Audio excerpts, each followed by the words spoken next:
নমস্কাৰ সকলকে স্বাগতম জনাই ষ্টুডিঅত মই জাহ্নবী দুৰ্গা পূজাৰ পূৰ্বে ৰাজ্য চৰকাৰৰ কৰ্মচাৰীসকলৰ বাবে ডাঙৰ সিদ্ধান্ত গ্ৰহণ কৰা হৈছে আৰু কেবিনেটত এই সিদ্ধান্ত গ্ৰহণ কৰা হৈছে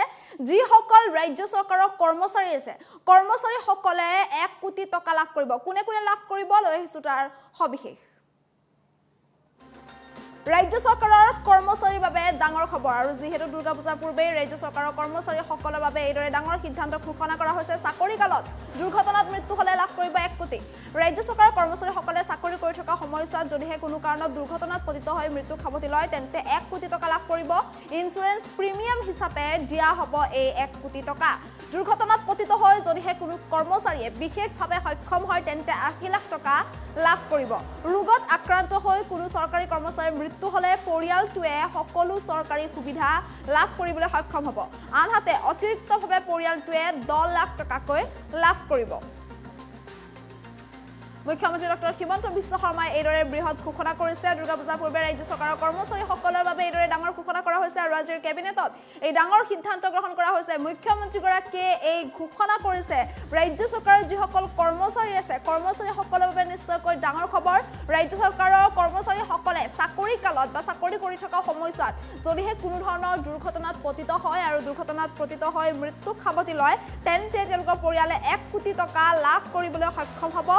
ইনস্যুৰেন্স প্ৰিমিয়াম হিচাপে এই 1 কোটি টকা দিয়া হ'ব চৰকাৰী কৰ্মচাৰীসকলক যদি হে দুৰ্ঘটনাত পতিত হয় মৃত্যু হয় ইফালে দুৰ্ঘটনাত পতিত হয় চৰকাৰী কোনো কৰ্মচাৰী চৰকাৰী চাকৰি কৰি থকা অৱস্থাত বা চাকৰি কালত যদি কোনো চৰকাৰী কৰ্মচাৰী দুৰ্ঘটনাত পতিত হৈ বিশেষভাৱে সক্ষম হলে তেওঁলোকে লাভ কৰিব 80 লাখ টকা ৰাজ্য চৰকাৰৰ চৰকাৰী কৰ্মচাৰীয়ে চৰকাৰী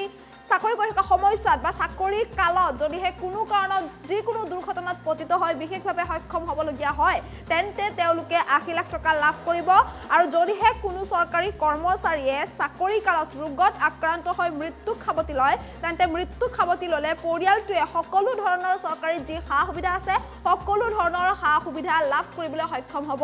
পৰিয়ালটোৱে আনহাতে পৰিয়ালটোৱে অতিৰিক্তভাৱে 10 লাখ টকা লাভ কৰিবলৈ সক্ষম হ'ব আৰু কেবিনেটত এইদৰে সিদ্ধান্ত গ্ৰহণ কৰা হৈছে মুখ্যমন্ত্ৰী ডক্টৰ হিমন্ত বিশ্ব শৰ্মা ইতিমধ্যে এই সন্দৰ্ভত ডাঙৰ ঘোষণা কৰিছে ৰাজ্য চৰকাৰৰ যিসকল কৰ্মচাৰী আছে কৰ্মচাৰীসকলৰ বাবে ডাঙৰ ঘোষণা কৰা হৈছে বা কৰ্মচাৰীসকলৰ বাবে এই ডাঙৰ সিদ্ধান্ত গ্ৰহণ কৰা হৈছে গতিকে ৰাজ্য চৰকাৰৰ প্ৰতিগৰাকী কৰ্মচাৰী যিসকল ৰাজ্য চৰকাৰৰ কৰ্মচাৰী আছে তেওঁলোকে যদি চাকৰি কালত বা চাকৰি কৰি থকা সময়ছোৱাতে যিকোনো দুৰ্ঘটনাত পতিত হৈ মৃত্যু খাবতি লয় তেন্তে 1 কোটি টকা লাভ কৰিব ইনস্যুৰেন্স প্ৰিমিয়াম হিচাপে এই ধন লাভ কৰিব আনহাতে কোনো চৰকাৰী কৰ্মচাৰীয়ে চাকৰি কৰি থকা অৱস্থাত যদিহে যিকোনো দুৰ্ঘটনাত পতিত হৈ বিশেষভাৱে সক্ষম হ'বলগীয়া হয় তেন্তে তেওঁলোকে 80 লাখ টকা লাভ কৰিবলৈ সক্ষম হ'ব আনহাতে চাকৰি কৰি থকা সময়ছোৱাত কোনো চৰকাৰী কৰ্মচাৰীয়ে যদি ৰোগত আক্ৰান্ত হৈ মৃত্যু খাবতি লয় তেন্তে তেওঁলোকৰ পৰিয়ালে সকলো ধৰণৰ চৰকাৰী সা সুবিধা লাভ কৰিবলৈ সক্ষম হ'ব লগতে অতিৰিক্তভাৱে পৰিয়ালটোৱে 10 লাখ টকাকৈ লাভ কৰিব আৰু কেবিনেটত এই বৃহৎ সিদ্ধান্ত গ্ৰহণ কৰি সংবাদমেল যোগে ঘোষণা কৰিছে মুখ্যমন্ত্ৰী ডক্টৰ হিমন্ত বিশ্ব শৰ্মাই এই সন্দৰ্ভত মন্তব্য আছে সেয়া শুনাবলৈ চেষ্টা কৰিছো চুক্তি স্বাক্ষৰ কৰিব যাৰ জৰিয়তে যাৰ salary account June bankot আছে ধৰি ললো মোৰ salary account state bankot আছে মোৰ salary account Punjab National Bankot আছে মোৰ salary account Indian Overseas Bankot আছে যি bankot salary account থাকে তেওঁলোকে আমাৰ লগত হোৱা চুক্তি অনুসৰি ৰাজ্য চৰকাৰৰ কোনোবা কৰ্মচাৰী দুৰ্ঘটনাত নিহত হলে 1 কোটি টকা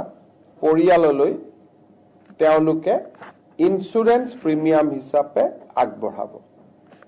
যদি পাৰ্মানেন্ট ডিজেবিলিটি হয় টোটাল ডিজেবিলিটি তেতিয়া হলেও 1 কোটি টকা তেওঁলোকক আগবঢ়াব আৰু যদি পাৰ্সিয়াল ডিজেবিলিটি হয় তেতিয়া হলে 80 লাখ টকা আগবঢ়াব এটো এটা আমাৰ ৰাজ্য চৰকাৰৰ কৰ্মচাৰীৰ কাৰণে এটা বৃহৎ সকাহ হ'ব যে যিকোনো এক্সিডেন্ট বানপানীৰ সময়ত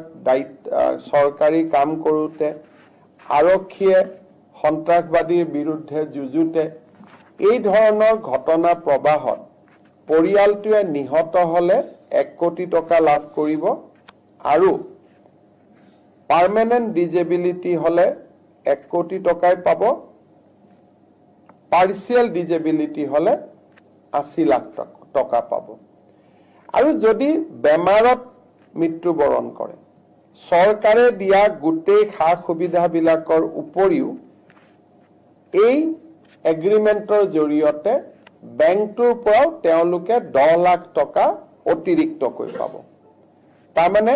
life insurance coverage additional 10 lakh, accident insurance coverage 1 কোটি আৰু পাৰ্চিয়েল ডিজেবিলিটি হলে 80 লাখ টকা। এইটো আমাৰ ৰাজ্য চৰকাৰৰ কৰ্মচাৰীসকলৰ ভগৱানে নকৰক, কিন্তু যদি কেতিয়াবা তেওঁলোকৰ খুব এনেকুৱা ধৰণৰ পৰিৱেশ হয় তেতিয়াহ'লে ই এটা ডাঙৰ সিকিউৰিটি সিস্টেম হিচাপে পৰিয়ালটোৰ ওচৰত কাম কৰিব। এইখিনিৰ পৰিৱৰ্তেও চৰকাৰে যি সুবিধা আজিলৈকে আগবঢ়াই আছে এইখিনি চলি থাকিব। এইখিনি অতিৰিক্ত সুবিধা আমি দিছো, কিন্তু এজন চৰকাৰী কৰ্মচাৰী মৰিলে ফেমিলিটোৱে 60 বছৰ বয়সলৈকে পেনশন পায়, জিপিএফ যিবিলাক পায়ে থাকিব। এইখিনি হল তেওঁলোকলৈকে আমি আগবঢ়োৱা এটা অতিৰিক্ত সুবিধা। চুক্তি স্বাক্ষৰ কৰিব যাৰ জৰিয়তে যাৰ স্যালাৰি একাউন্ট যোন বেংকত আছে, ধৰি ললো মোৰ স্যালাৰি একাউন্ট ষ্টেট বেংকত আছে, মোৰ স্যালাৰি একাউন্ট পাঞ্জাব নেশনাল বেংকত আছে, মোৰ স্যালাৰি একাউন্ট ইন্ডিয়ান ওভাৰসিজ বেংকত আছে। যি বেংকত স্যালাৰি একাউন্ট থাকে তেওঁলোকে আমাৰ লগত হোৱা চুক্তি অনুসৰি ৰাজ্য চৰকাৰৰ কোনোবা কৰ্মচাৰী দুৰ্ঘটনাত নিহত হলে 1 কোটি টকা পৰিয়াললৈ তেওঁলোকে ইন্সুৰেন্স প্ৰিমিয়াম হিচাপে আগবঢ়াব। যদি পাৰ্মানেন্ট ডিজেবিলিটি হয়, টোটেল ডিজেবিলিটি,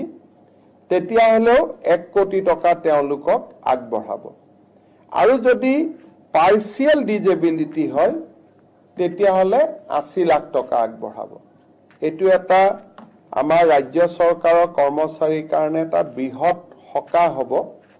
যে যিকোনো এক্সিডেন্ট, বানপানীৰ সময়ত চৰকাৰী কাম কৰোঁতে, আৰক্ষীয়ে সন্ত্ৰাসবাদীৰ বিৰুদ্ধে যুঁজোতে এই ধৰণৰ ঘটনা প্ৰবাহত পৰিয়ালটোৱে নিহত হলে 1 কোটি টকা লাভ কৰিব আৰু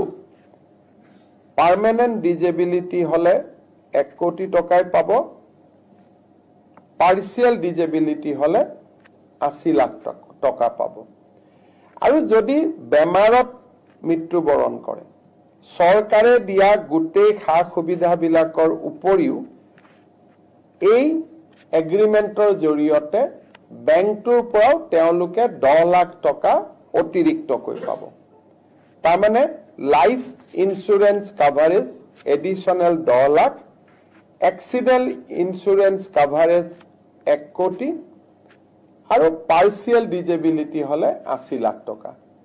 এইটো আমাৰ ৰাজ্য চৰকাৰৰ কৰ্মচাৰীসকলৰ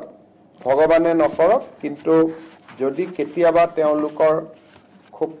এনেকুৱা ধৰণৰ পৰিৱেশ হয় তেতিয়াহ'লে ই এটা ডাঙৰ সিকিউৰিটি সিস্টেম হিচাপে পৰিয়ালটোৰ ওচৰত